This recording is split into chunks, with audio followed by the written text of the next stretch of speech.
Nunca en mi vida me había planteado trabajar con migración hasta que me atravesó la migración, ¿no? O sea, como cambió la vida y me hizo dar cuenta de algo muy importante que es las desigualdades. Sabía que había, pero no sabía el peso de tener un pasaporte boliviano, el peso de ser una psicóloga boliviana y el peso de ser una psicóloga boliviana en España. Eso fue un choque de realidad brutal. Me encuentro con un planteo un poco existencial, ¿no? La duda esta de quién soy, porque claramente no puedo ser la misma que era. Tengo también que reconfigurar mi identidad profesional. No solamente tienes que pasar la homologación, sino que la gente considere que tú eres apta para trabajar en eso, ¿no? Necesitas comprobar constantemente tu valía, ¿no? ¿Por qué me tienen que borrar mi identidad? ¿Por qué mi identidad profesional no es validada acá? Hola, soy Ale y esto es Migrantes Anónimas, un espacio colectivo para compartir experiencias, confesar miedos, sueños, nostalgias y esperanzas. Un podcast para desmitificar ideas y aprender de otros mientras nos acompañamos a atravesar esta aventura llamada migración. Hola a todos y todas, bienvenidos a este nuevo episodio de Migrantes Anónimas. Hoy nos acompañan Gabriela y Micaela. Gabriela es psicóloga, doctora que acaba de presentar su tesis en una investigación de calidad de vida en la vejez y, por si esto fuera poco, coordina la plataforma Homologantes Bolivianas en España. Micaela es profesora de historia con más de 10 años de experiencia en su país y en España decidió enfrentarse al reto de estudiar una carrera universitaria nueva, que es comunicación. Ambas llegaron a España y se enfrentaron a una realidad compleja de querer ejercer su profesión para la que se han formado, una profesión que además aman, pero que el sistema no reconoce.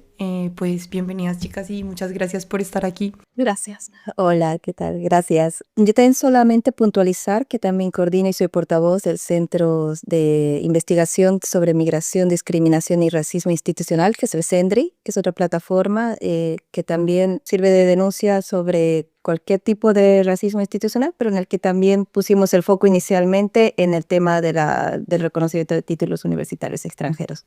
Sobre esa puntualización. Ok, y pues bueno, yo creo que para entrar así de una vez en materia les quería preguntar ¿qué razón creen ustedes que hay de fondo, que sé que lo saben porque lo han estudiado, especialmente tú, Gabriela?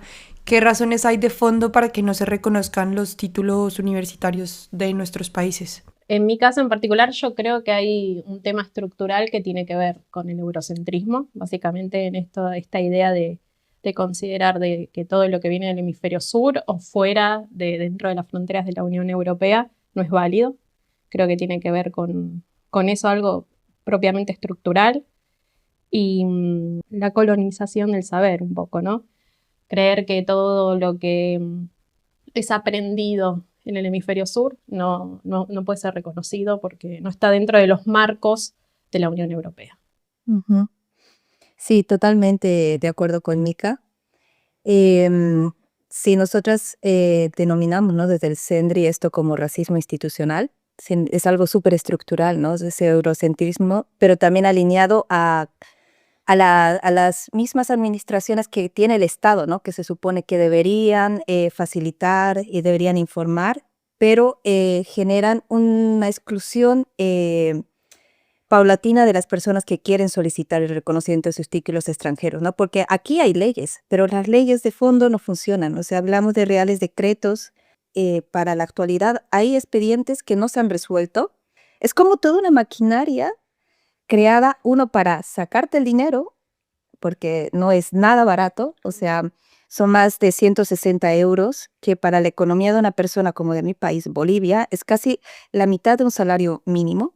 Y luego la mentira de decir que esto se va a resolver en 6 meses y tus proyectos migratorios ahí estancados, o sea, gente que está esperando 8 o 9 años.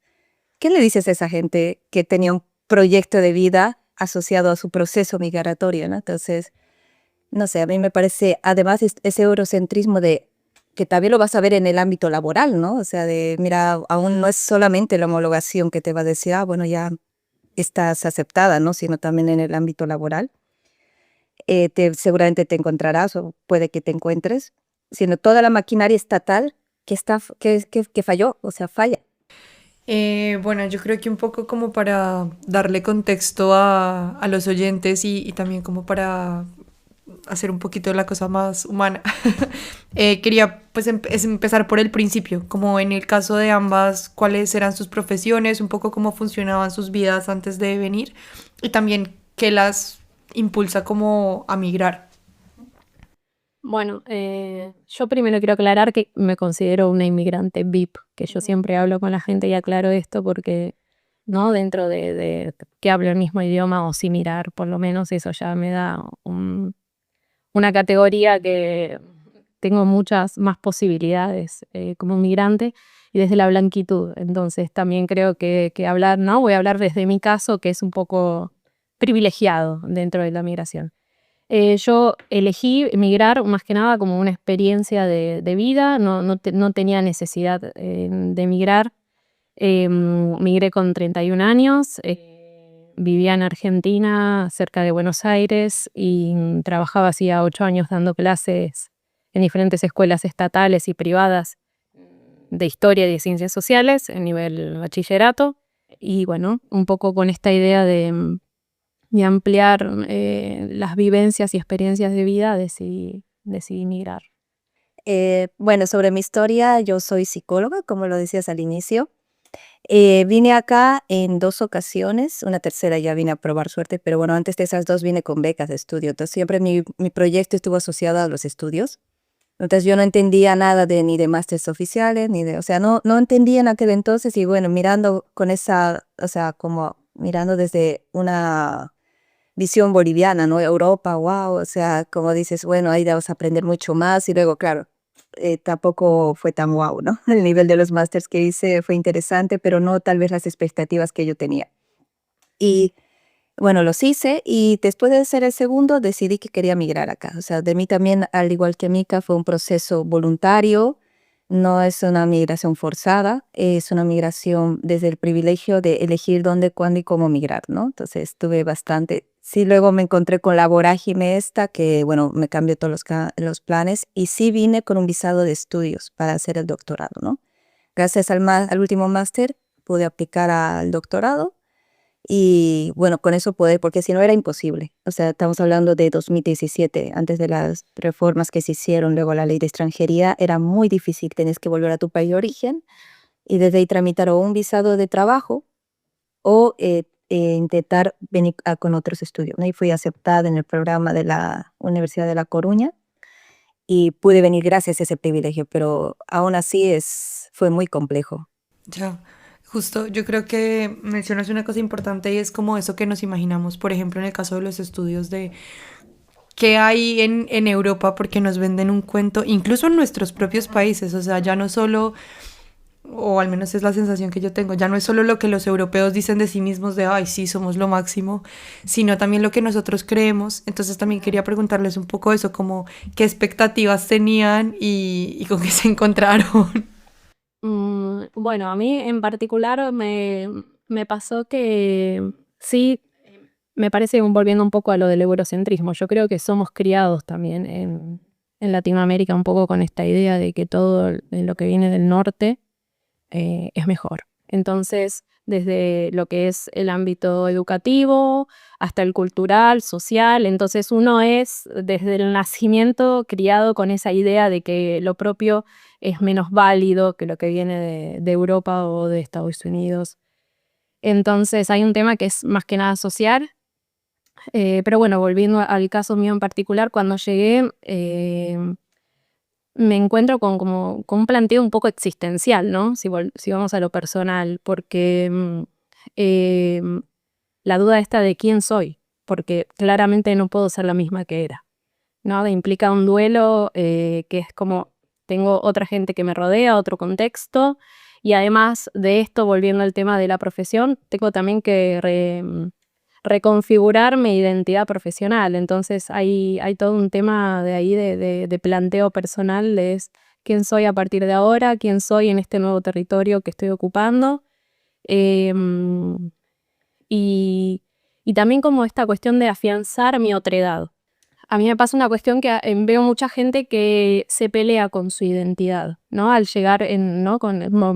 Al ser inmigrante.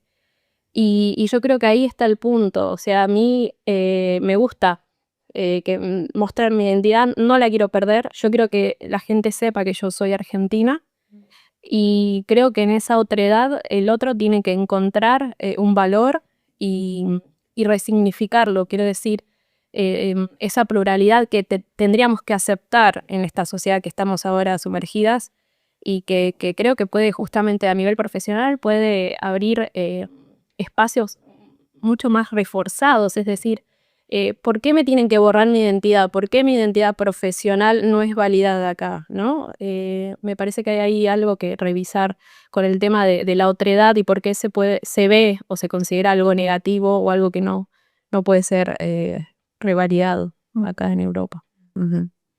Y me parece súper interesante, ¿no? Porque al final también es cómo eres leída por la sociedad de acogida, ¿no? Constantemente eres extranjerizada en todos los sentidos, ¿no? Más si eres más racializada, más por tu forma de hablar, más si vienes de ciertos países que no todas son tratadas igual, ¿no? O sea, también hay que pensar eso, el tema de la racialización y demás. Yo, por ejemplo, administrativamente, yo ya no soy migrante, o sea, en teoría, o sea, el proceso de migración no cambió, pero yo ya no soy extranjera, perdón, administrativamente, yo ya tengo un DNI español, entonces se supone que debería gozar de los mismos privilegios y del mismo trato que cualquier otra persona nacida en España. Sin embargo, tú te das cuenta en las entrevistas, en las preguntas que te hacen de los estudios, que el ámbito académico, muy bien, se ha abierto me imagino muchísimo más, ahí es otro espacio, pero cuando sales fuera con un currículum y luego tienes que explicarle a alguien que, bueno, tienes una declaración de equivalencia, sino una homologación y todo el proceso y todo el desconocimiento que hay, más esa otredad que se configura a través de ti, ¿no? No solo como proceso personal, pero es que te daña mucho a nivel emocional y a nivel de la autoestima, de la autodeterminación, porque realmente estamos viendo de que aquí necesitas comprobar constantemente tu valía, ¿no? Entonces, para romper esos prejuicios, esos estereotipos, y ahora con ese discurso tan volátil que hay de que, bueno, esta gente está viniendo, sus estudios no son iguales, pero si tú te pones a ver la bibliografía que yo vi en mis 5 años, que no son los 4 de psicología de acá, que son 5 años en Bolivia, por lo menos cuando yo los estudié, leí muchísimos autores europeos. Entonces, no sé a qué se refieren realmente con que mis estudios no son lo suficientemente adecuados cuando he leído a autores europeos y seguramente muchas de nosotras hemos leído muchísimo autores y autoras europeos, ¿no? Entonces, yo no entiendo realmente cuál es eso, ¿no? ¿Qué es eso que es necesario porque la homologación es el fin del camino tampoco, ¿no? Me surgen muchas dudas, creo que algunas se van un poco de la rama de específicamente de la homologación o los estudios, pero me siento muy identificada contigo, Mica, con lo de reafirmar mucho la identidad, que entre menos nos notemos o más europeizadas estemos, bueno, igual les caemos mejor a la población local. Eso es un proceso de asimilación al final, ¿no? Y bueno, hay como dentro de la psicología bastantes teorías, ¿no? Y por ejemplo, hay gente que sí se aliena totalmente como una forma de supervivencia también. O sea, mientras menos en mi cabeza luzca diferente o mientras más me parezca el ideal de lo que yo quiero ser o de lo que quiero, no sé, entonces me siento más segura, ¿no? O luego habrá otras personas que buscan en sus comunidades un refugio. Por ejemplo, yo con la comunidad boliviana que emigró hace 20 años, ellos tienen otro discurso a la que ahora está migrando. Nosotros somos mujeres que venimos desde la academia, muchas, con las ideas como ya no con la necesidad de que voy a trabajar y enviar dinero, ¿no? Entonces, eso ya es un corte. Nosotros venimos con la idea de superar, digamos, la meta, ese techo que teníamos allá y queríamos, no sé, vivir otras experiencias. Pero tú escuchas el discurso de la gente que emigró hace 20 años, 30 años, es totalmente diferente porque había una cosa muy clara, que era, no sé, enviar dinero, las remesas, las famosas remesas, ¿no? Entonces, este tema de las homologaciones y todo no era algo tan necesario. O sea, era muy claro lo que querían. Nosotras ya después de las que venimos después, claro, ya venimos con otro chip. O sea, venimos con otra lectura seguramente muy diferente y que ahora somos conscientes de las violencias tales que han vivido, somos como, no sé, diferente. Y yo creo que eso es importante, ¿no? tengo una duda de por qué estabas tan segura de que no ibas a poder homologar tu título. Sabía, o sea, primero porque estudié historia, o sea, partiendo de la base que, a ver, que te voy a enseñar que son los conquistadores, entonces, en el país de los conquistadores, entonces había un tema muy ético que yo sabía que chocaba básicamente con, ¿no? Con enseñar acá.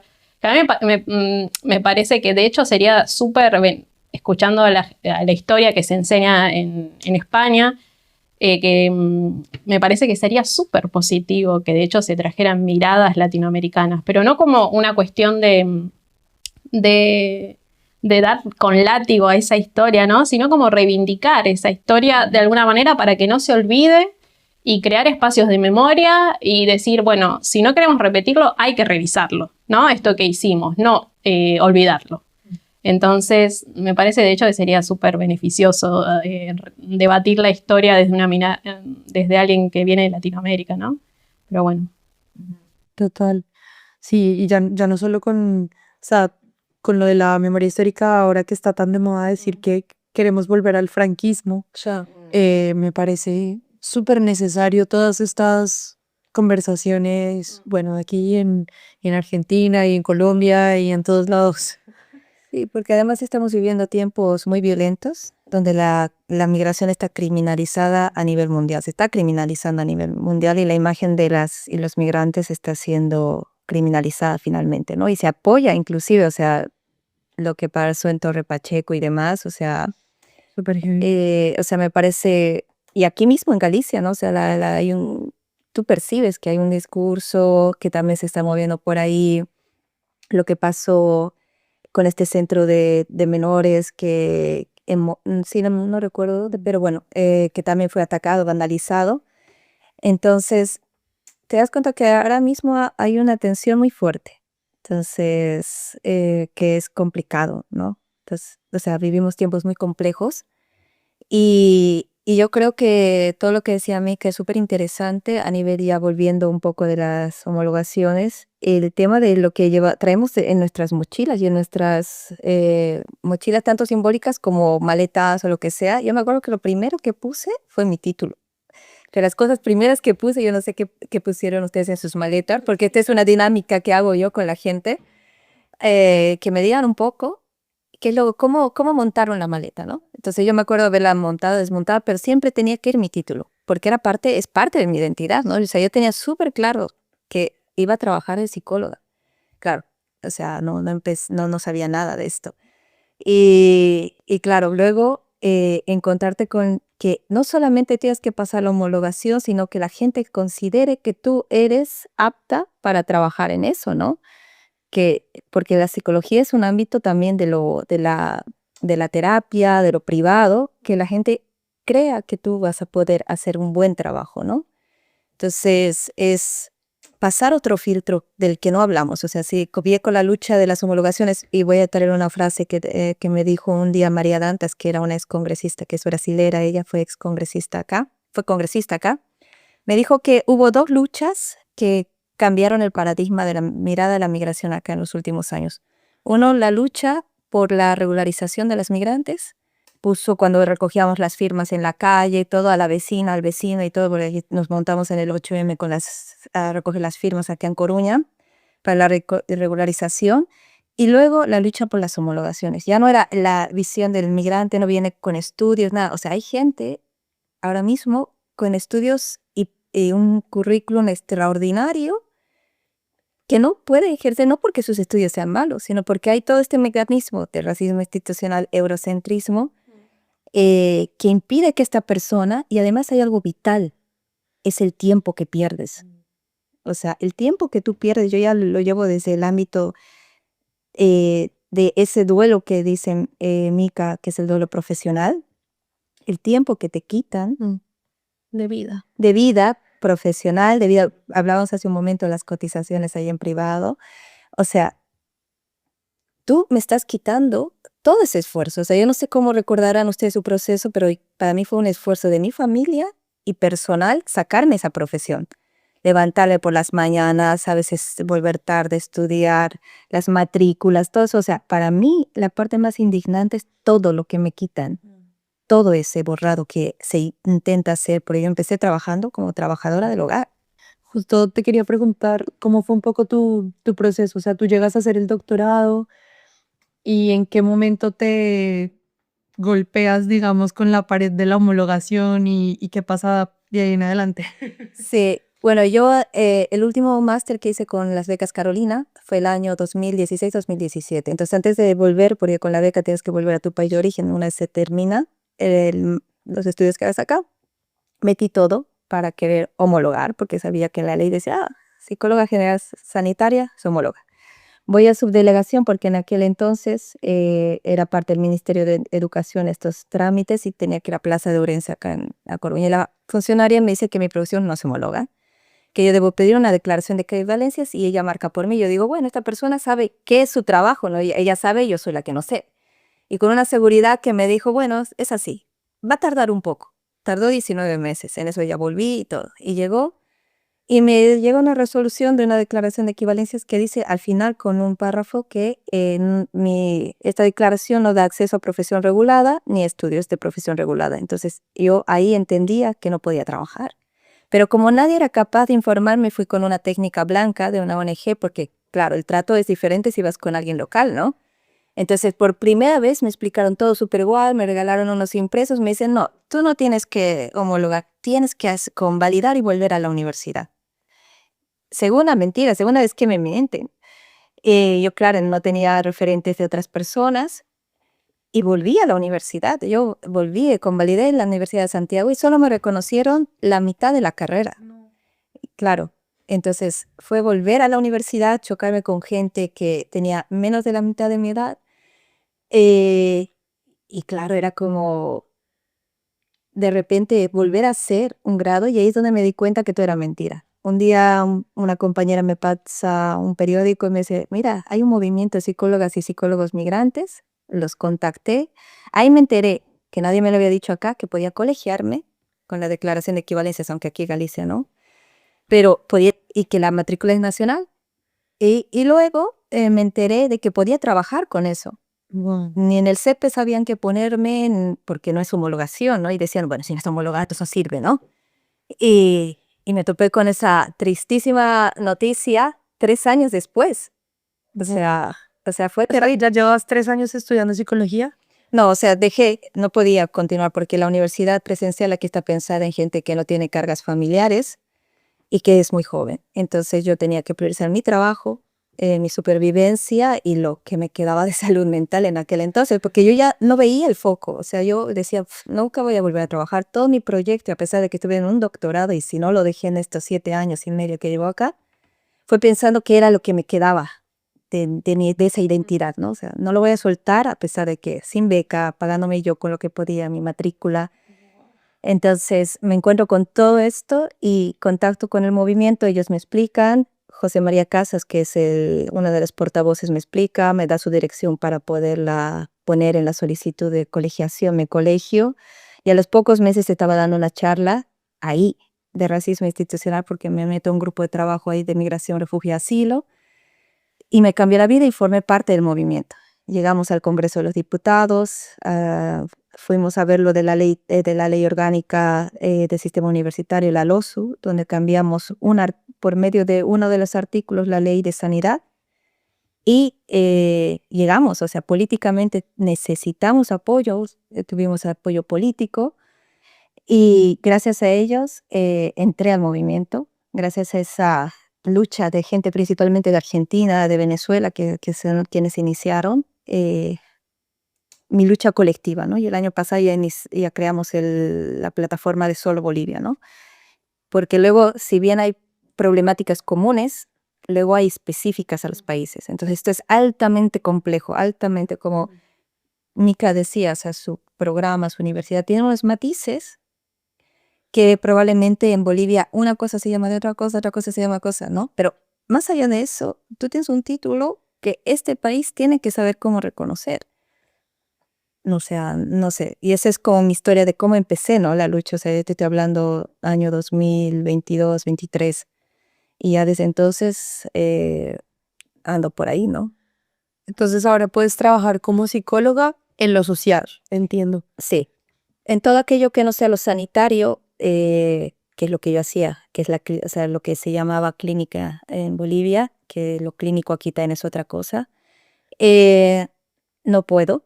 Y eso fue una reconversión total de mi discurso, ahora tengo un doctorado en calidad de vida en la vejez, de lo que yo hacía, ¿no? Trabajé con personas mayores. Nunca en mi vida me había planteado trabajar con migración hasta que me atravesó la migración, ¿no? O sea, como yo creo que muchos, o sea, los que estamos acá, la migración me cambió la vida y me hizo dar cuenta de algo muy importante que es las desigualdades. Sabía que había, pero no sabía el peso de tener un pasaporte boliviano, el peso de ser una psicóloga boliviana y el peso de ser una psicóloga boliviana en España.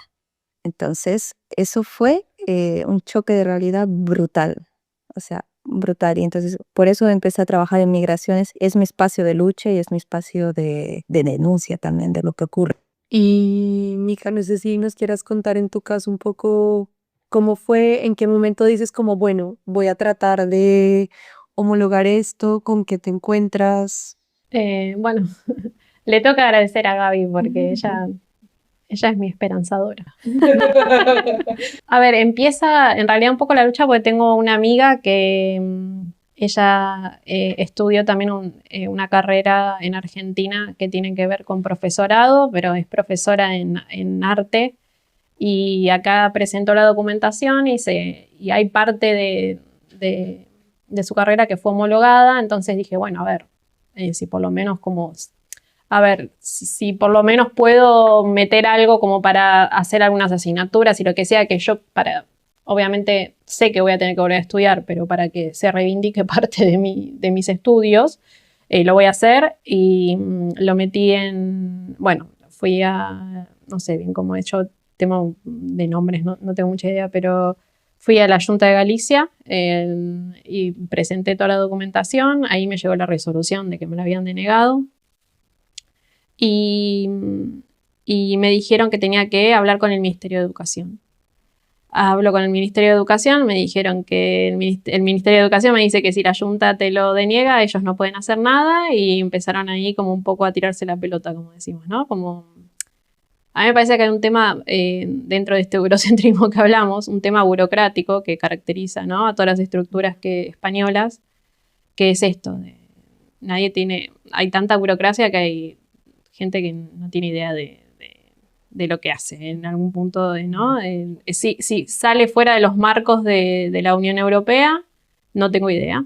Entonces, yo creo que un poco lo que se hace con mi título, en mi caso en particular, y entiendo que con el de Gaby o otros casos, es esto, no tengo idea realmente de dónde viene tu título, si se puede convalidar y directamente te lo niego. O sea, se deniega y tu título no es válido, ni siquiera se hace... no existe un título similar, ni siquiera se revisa si existe la posibilidad. Directamente te lo deniegan. Entonces, sale dentro de ese marco que está preestablecido y nadie se ocupa de revisar si es posible hacer algo. Y me parece que tiene que ver un poco eso con la burocracia que existe también, ¿no? Es esto de, te lo llevo a la Junta, pero en la Junta te dice el Ministerio me dice, no, pero nosotros nos ocupamos de esto. Después vuelvo a la Junta, la Junta que si te lo denegamos nosotros no podemos hacer más nada. Entonces, hay algo en toda esta estructura que evidentemente no les importa absolutamente nada y además que es tanta la cantidad de burocracia que es imposible. O sea, uno también, eso genera muchísimo desgaste a nivel personal, ¿no? Porque uno ya, primero que no tiene idea qué más hacer. Porque o sea, yo tengo que tener conocimiento de lo que puedo llegar a hacer, pero si estoy yendo a un funcionario público que se supone o a un espacio público como el Ministerio de Educación, que se supone que se tendría que dedicar a esto, ellos tienen que resolverme de alguna forma o decirme los pasos a seguir. No que me digan que me vaya a un lugar y al lugar al que me mandan resulta que no es. O sea, hay algo ahí que está fallando y que me parece que tiene que ver con una estructura, ¿no? Sí, complementando un poco con Mica, la dureza, ¿no? Con que te dicen las cosas, ¿no? Es como, bueno, no hay forma. Y es como, te estás dando cuenta que este es importante para la persona, ¿no? O sea, cuando a mí me desinformaron o como a Mica le dijeron, mira, no hay manera, te están ya direccionando a que no hay opciones. O sea, ¿qué opción me das entonces, no? Por ejemplo, lo que ella se refiere es a la homologación de estudios técnicos, ¿no? Que se llaman FPs. Entonces, que los lleva la Xunta de Galicia. O sea, Galicia y Cataluña tienen la potestad, ahora no me viene la palabra técnica específica, la transferencia de las competencias para este tipo de homologaciones. No existe la declaración de equivalencias en títulos de FP, por ejemplo, que sí existe para los títulos universitarios, ¿no? Entonces, estamos viendo dos focos, ¿no? Entonces, ¿qué opción le das a una persona que ha hecho un estudio que es como técnico superior y supera? Porque un técnico superior, un FP superior aquí son 2 años y algo. Tú tienes más años. 4 años. Sí, tienes 4 años, casi, sí, como un grado español, pero luego como no hay en sus baremos algo, es como directamente descartado. Oye, dame una opción, ¿no? O sea pero además, asesórame bien. Ese es el punto, ¿no? El destrato. Sí, La deshumanización en el trato, yo creo que es eso, indirectamente, ¿no? sí, y además, por ejemplo, yo me he topado con orientadoras y orientadores laborales que me han dicho que tenía que borrar mi currículum con una dureza y una frialdad. O sea, decirte, mira, no eres nada. O sea, en el CP decirme que soy analfabeta. Entonces, es como, en serio, o sea, tú te das cuenta del impacto de tus palabras que tiene. O sea, ni siquiera un trato humano, ¿no? Decirte, mira, yo te sugiero con paciencia que hagas esto. Mira, lastimosamente no, pero un poco más de delicadeza. Le estás diciendo algo que es parte vital para ella. Ni siquiera se tomaría la molestia de irla a buscar si no le importara, ¿no? Entonces me parece como muy grave desde esa perspectiva, ¿no? O sea, porque con Nika estábamos viendo qué opciones hay, ¿no? Y nos estábamos partiendo en la cabeza y era como, o sea, a mí me parece grave que gente que ahí tiene un trabajo para el cual oposita o entra con exámenes o no sé qué, no está actualizada. O sea, a día de hoy me llegan casos de gente que le han dicho lo mismo que a mí, que no se homologa su profesión de psicología en oficinas públicas e inclusive en ONGs que son expertas en migración acá en Coruña. Tú te das cuenta del hecho de que digas que no se va a homologar y al directamente le estás excluyendo sus sueños. O sea, no sé, a mí me parece terrible. O sea, esa parte me parece horrible. Además que uno se lo cree, porque quiero decir, te viene, ¿no? Vas a un espacio público que se dedica a eso y que se supone que te tiene que solventar o guiar, porque uno viene de un espacio externo que, ese es otro tema, ¿no? El tema de cuando uno viene de afuera, cómo empezás a tener que entender todo, cómo funciona el sistema, ¿no? Un sistema que sos nuevo, que no entendés básicamente nada, y cómo te encontrás con estos funcionarios públicos que se supone que deberían estar para guiarte, que en realidad uno lo que te dicen lo considera real, verídico, y resulta que después ni siquiera saben. Entonces, a mí me parece súper heavy, o sea, todo. Primero lo que dices de eso, como el impacto emocional, porque efectivamente luego hay gente que dice, bueno, no puedo hacer nada, tipo, no me puedo devolver o estar el proyecto que yo tenía, me voy a quedar y eso, empiezan como a trabajar en trabajos precarizados o eso, desechan completamente o acaban con ese sueño migratorio que tenía la persona. Sí, y además lo que decíamos, la homologación es el fin del camino. O sea, yo como psicóloga, si aquí yo he perdido, o sea, ya voy casi a los 8 años de no poder homologar, que voy a meter ahora los papeles, porque como sabes, no me lo hará con un título de doctora, a ver, vamos a ver, y lo voy a registrar todo, que no debería ser necesario ser doctora. O sea, ya mi título cumple o sea, ya mi licenciatura cumple todo lo que ANECA dice que debería cumplir para que se pueda homologar, si no es el bloqueo específico de ciertas profesiones que viene ya no solamente Ministerio de Ciencias, Innovación y Universidades, sino también el Consejo General de la Psicología y todo este corporativismo de colegios profesionales, ¿no? Es que a mí todo me parece terrible en cuestión de tiempo. Yo ahora no tengo, o sea, tendría que armarme una cartera para hacer mi propia agente y empezar. O sea, a día de hoy, para mí eso ya está descartado. Para mí, ahora mismo, empezar de cero así está descartado. Y yo tengo compañeras que han tenido que trabajar de todo para poderse sostener y ya no pueden pensar en dejar ese trabajo por arriesgarse de empezar otra vez, aunque les llegue la homologación ya es tarde. O sea, 8, 5, 6 años puesto a trabajar en hostelería, en cuidados, en no sé qué, y es muy difícil salir de ahí porque no te vas a arriesgar a no darles Cero de cero. Sí, claro, o sea, yo tengo compañeras que algunas han quedado irregulares, otras porque, claro, al no poder tener trabajo, no han podido renovar las tarjetas o han venido como eh, con la idea de que en los 6 meses iba a cumplir y luego pasa más de un año no teniendo un trabajo para renovar y demás y han quedado irregulares. O sea, esto es como muy, muy, muy, muy brutal. Y dos de nuestros informes muestran que en las profesiones de odontología como de psicología, más del 80% de las personas que entrevistamos son mujeres. O sea, eso tiene un impacto y tiene una cuestión de género muy grave.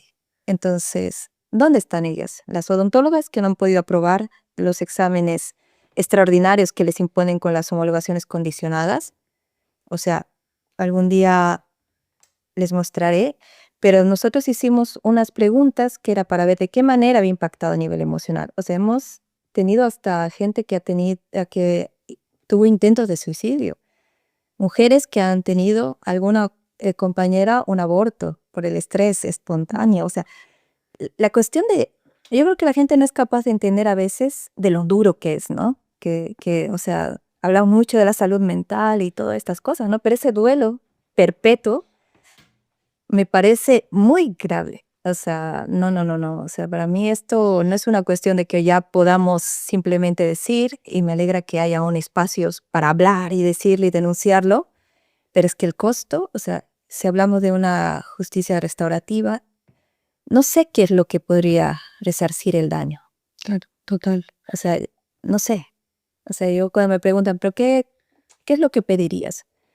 Yo no sé, o sea, a día de hoy, yo todo lo que tejí con la colectividad, eso fue sanador. Pero si no, ahora mismo, si no hubiera conocido movimientos, si mis compis de Argentina, Venezuela no hubieran luchado, ya a día de hoy, te digo que no sé qué hubiera sido de mí. Entonces, sí, es muy, muy, muy alto el costo. Muy heavy. Hay una cosa, bueno, creo que me quedo con dos cosas, pero una por una.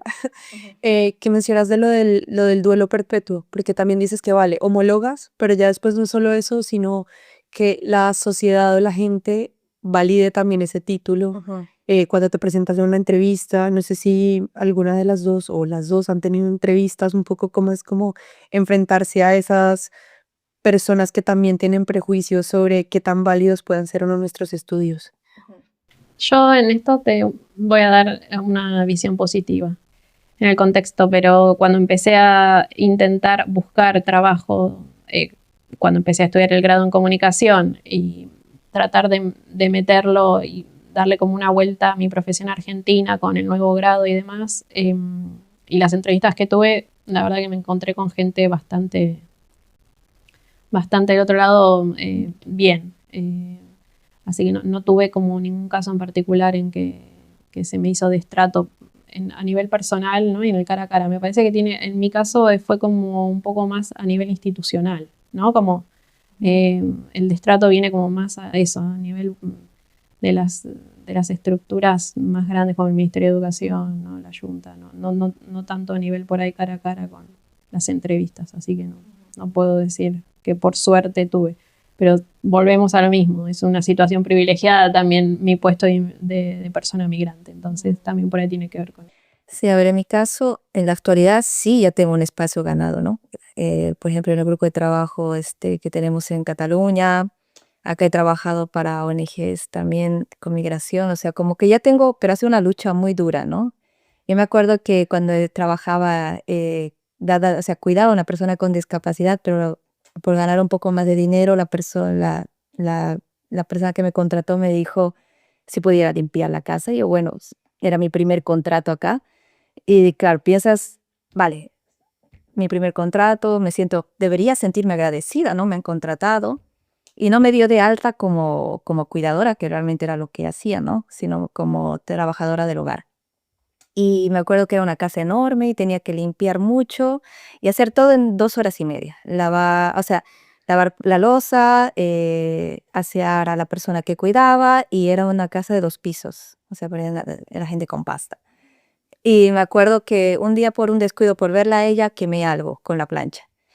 Y me acuerdo que ella vino, la empleadora, y me dijo, espero que no hagas terapia como planchas. Me dijo. Y se me quedó esa frase ahí grabada, ¿no? Dios. Entonces me di cuenta de que había un imaginario también, ¿no? De esta persona no me va a desencasillar del lugar porque cuando decidí renunciar, ella me dijo, bueno, espero que, o sea, seguramente tienes una amiga que pueda venir a trabajar en esto, ¿no? Entonces era como que desencasillar la de su cabeza de que yo era trabajadora y toda la gente como yo trabaja en eso y que luce como yo y que viene de un país como el mío, tiene que trabajar necesariamente en cuidados, limpieza, y era, no, o sea, fue súper duro. Yo me he enfrentado a entrevistas laborales muy complejas, porque trabajé en ventas y fui una de las primeras personas racializadas en trabajar en ventas en el Corte Inglés de Santiago, cara al público,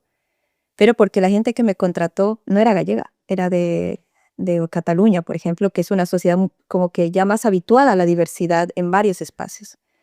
Pero me acuerdo que la gente inmigrante me decía, qué bien que estés acá, y no sé, se distraían conmigo hablando, ¿no? Era como, por primera vez, y para mí fue rarísimo, ¿no? O sea, de entre todo, también tuve experiencias súper icónicas, y bueno, me quedo con esas cosas, ¿no? Pero sí tuve entrevistas muy duras, sí que algunos padres eran como muy desconfiados de dejarme a los peques, pero como, no sé, ahora mismo, como te digo, ya no hablo como en el pasado tuve experiencias muy duras, ¿no? Pero ahora mismo tengo un currículum muy potente, pero aún así es muy difícil entrar, porque digamos los espacios más sociales, ahí sí ves más diversidad, pero habrá otros espacios en los que tendrás que ser entre las primeras y no es la primera, ¿no? Porque hablamos de ONGs o asociaciones que trabajan con temas migratorios y como que tienen cierta sensibilidad. Ahora habría que ver quiénes están a la cabeza, ¿no? Si son migrantes o no. Pero bueno, esa es otra lucha interna, ¿no? Pero son aún los espacios donde podemos estar. Ahora, si yo quiero atender una clínica o lo que sea, no estoy tan segura. Habría que verlo. Lo es, y es lo que tú dices, da como mucha rabia eso, tener que estarle contando a la gente constantemente. No solo venimos a trabajar del cuidado o de la limpieza o de no sé qué, o eso, también tenemos estudios, o bueno, es como súper agotado. Sí, sí, sí. Bueno, yo creo que ya un poco para hablar de la parte positiva, digamos, ¿qué están haciendo ahora? Pues que siento que ambas pueden contar como historias un poco exitosas sin que eso no haya implicado muchísimo trabajo y esfuerzo previo. Bueno, yo estoy estudiando comunicación y ahora hace poquitos meses estoy trabajando para una asociación gallega que trabaja para el cambio social, de comunicar para el cambio social. Estoy dentro del sector de proyectos educativos, así que de alguna forma estoy volviendo como a un poquito ahí a meter los pies en el aula, pero muy poco a poco y no es para lo mismo que hacía antes. Y sí, en esto sí por ahí me siento un poco igual que Gaby, un poco en mi espacio de trabajo un poco pionera. Soy la primera persona que hay migrante, entonces me parece que es un espacio que se está abriendo, que tengo, ¿no? Como el poder de abrir el camino para las próximas, y me parece que bueno, yo creo en la posibilidad de un mundo plural, y creo que el día en que ese imaginario social cambie, creo que todo va a ser positivo. Es mucho más fácil mirar la pluralidad como algo positivo que como algo negativo. O sea, es cambiar un poco ese imaginario social que tenemos y que creemos que lo otro, lo diverso, lo distinto es malo, ¿no? Qué guay. Bueno, en mi caso, yo estoy muy contenta. Puede ser que sea muy pasional con el tema, puede que sea muy doloroso muchas historias que puedo contar, pero yo me siento como una persona que muy difícilmente se va a rendir, ¿no? Yo actualmente estoy en el paro, pero hace unos días defendí mi tesis doctoral sin beca. O sea, lo que para mí significó ese doctorado ha sido la lucha de estos 7 años y medio. Ajá. Entonces la hice sin beca, sin ningún tipo de apoyo, excepto una beca privada de 3 meses con la que fui a Gales. Pero para mí fue la prueba de que se puede derribar los muros, porque realmente no, o sea, era imposible. O sea, si tienes que trabajar, tengo un paro bastante modesto, pero que me da ese privilegio, y dije, este año voy a acabar ese doctorado porque estuve a punto de dejarlo 1 millón de veces porque tenía que trabajar, tenía que sobrevivir, pasó una pandemia de por medio. Y claro, las cosas a nivel laboral que no salieron muy guay el año pasado, pero yo ahora mismo me siento muy aliviada. O sea, la lucha, como te digo, colectiva, para mí eso fue genial. Crear la plataforma El Sendri, la plataforma de Bolivia, para mí son dos logros personales muy grandes. Ahora ayudamos a gente de Bolivia para que no les estén desinformadas. Hacemos las denuncias y con los informes del Sendri hemos viajado muchísimo. O sea, ha sido muy privilegiado eso, ¿no? O sea, del dolor construir, ¿no? Algo y como llegar, digamos, con la información del podcast, o sea, cómo ha ido atando historias como la suya, ¿no? Si no fuera por las homologaciones, yo ahora mismo no las hubiera conocido. He tenido, o sea, las mejores amigas que actualmente tengo han nacido de una pregunta, Gaby, ¿cómo se homologa? O que me escribieron al Sendri o al no sé qué, y ahora tengo amistades preciosas, ¿no? Yo creo que todo lo que se ha atado y eso es una mirada al final positiva, ¿no? Que siempre al final del dolor puede nacer algo. Ay, pueden orar. Demasiado lindo. Les quería preguntar, ¿qué le aconsejarían a alguien que en este momento quiera homologar, además de armarse de paciencia? Em, yo creo que, bueno, primero es esto de la paciencia y yo creo que luchar por lo que uno es, ¿no? Por la identidad, eso es clave, ¿no? Pensar en que tenemos validez y que nuestra identidad es legítima, como cualquier otra. Entonces, que nada, que luchen. Y me parece que lo que dice Gaby, el tema de la lucha colectiva es clave también acá, ¿no? Esto de poder abrir más espacios de lucha colectiva, de escuchar otras historias. Yo creo fuertemente que lo colectivo es el camino en eso de que se logra mucho más. 100%. Sí, sí. Yo les recomendaría, además de la paciencia y la fuerza, quejarse. O sea, tenemos que aprender a decir que las cosas están mal hechas y apuntarlas. Nosotros les decimos a las personas, pregúntale al funcionario o a la funcionaria su nombre. Y si crees que ha hecho una mala asesoría, pues quéjate. Porque esa persona se supone que tiene que trabajar y tú estás pagando un servicio, que esto no es gratis. Porque ya ni te digo cuánto se gasta, que lo sabemos nosotras, en los papeles, las apostillas y todo eso. Para que Eso- después te lo deñen. Sí, y para que luego, la respuesta sea 5 o 10 minutos, así, y ya está. Es como, esa persona gana dinero.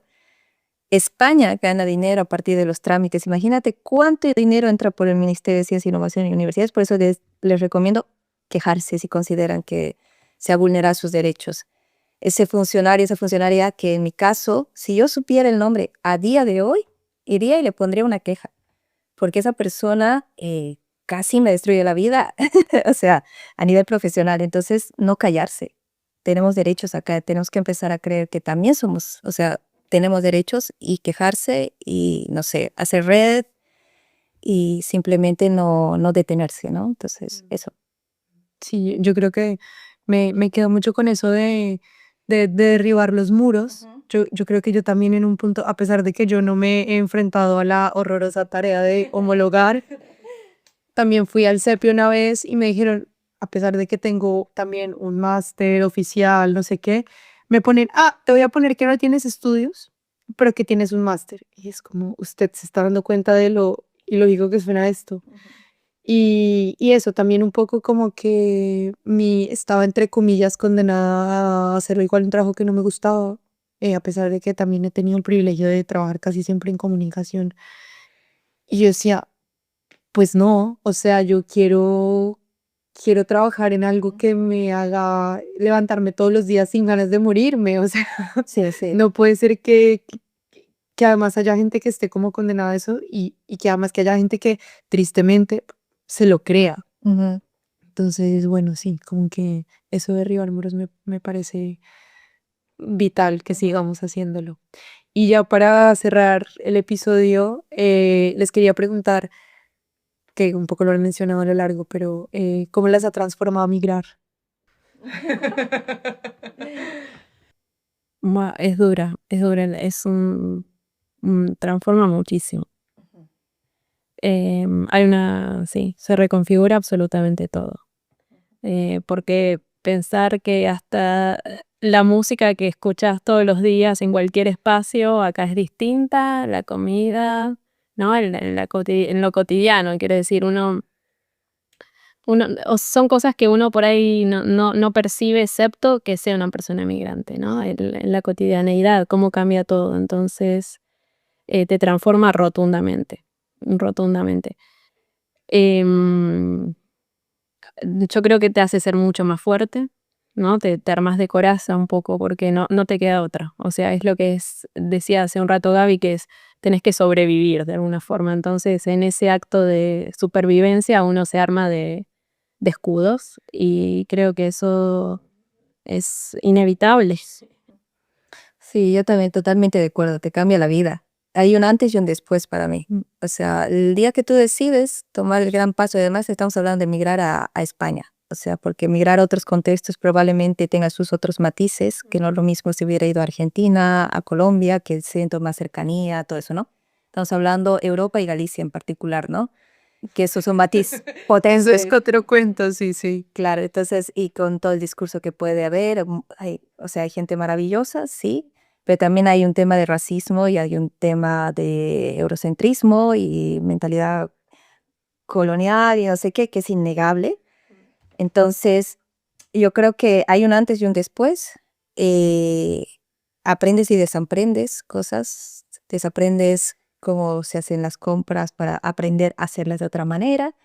Pero yo creo que a nivel personal a mí me hizo crecer muchísimo y me hizo de una sensibilidad, como les decía, única. O sea, ahora si antes era sensible, ahora soy muchísimo más sensible a las realidades de otras personas y yo creo que eso es algo que vas a recordar toda la vida, te ha cambiado la vida. O sea, Pero eso me parece lindo, porque es verdad que uno se vuelve como más sensible hacia ciertas realidades que uno antes veía de lejos, ¿no? sí, sí, Entonces creo que eso es positivo, porque en poder percibir una realidad que esto que antes en tu país de origen por ahí era privilegiada y ahora el estar ahí en contacto te da cierta sensibilidad que...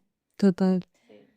Yo, por ejemplo, ahora estoy obsesionada, pero mal, con los servicios públicos. O sea, como que en Colombia eso también siento que siempre trabajé en el tercer sector, o sea, como que eso, me sentía sensible a esas cosas, pero ahora es como que me doy cuenta de mucho más y de la excesivo clasismo que hay en mi país o de eso, como que a mí antes los servicios públicos me daban, pues no me daban igual, obviamente los defendía y tal, pero casi no los usaba yo no era tan usuaria de los servicios públicos y ahora es como, como una lucha constante de que no se pierdan, porque también veo desfinanciación acá, de cómo afecta eso a la gente, no sé, por ejemplo, el transporte en Galicia que me obsesiona y es como, estas cosas, sí, como que no, las pasamos por alto, como todos tenemos coche nos da igual si el bus no funciona o como vamos a colegio privado nos da igual si ir a escuela pública, no sé qué, y es como,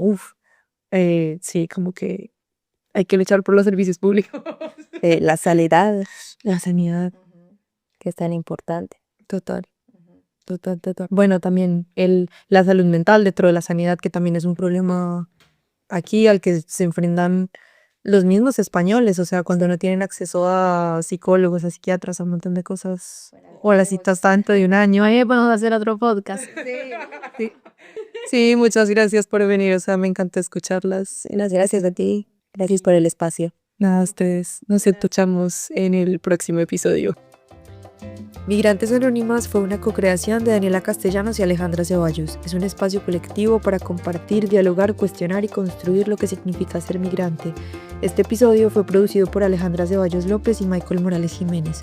La música es original de Paula Arciniegas y Quique López. Fue posible gracias a la participación de Micaela Pavón y Gabriela Frías Goitia. Si te gusta nuestro podcast, suscríbete en cualquiera de las plataformas en las que nos escuches y recomiéndanos con un migrante que necesite saber que no está solo. Muchas gracias por escuchar.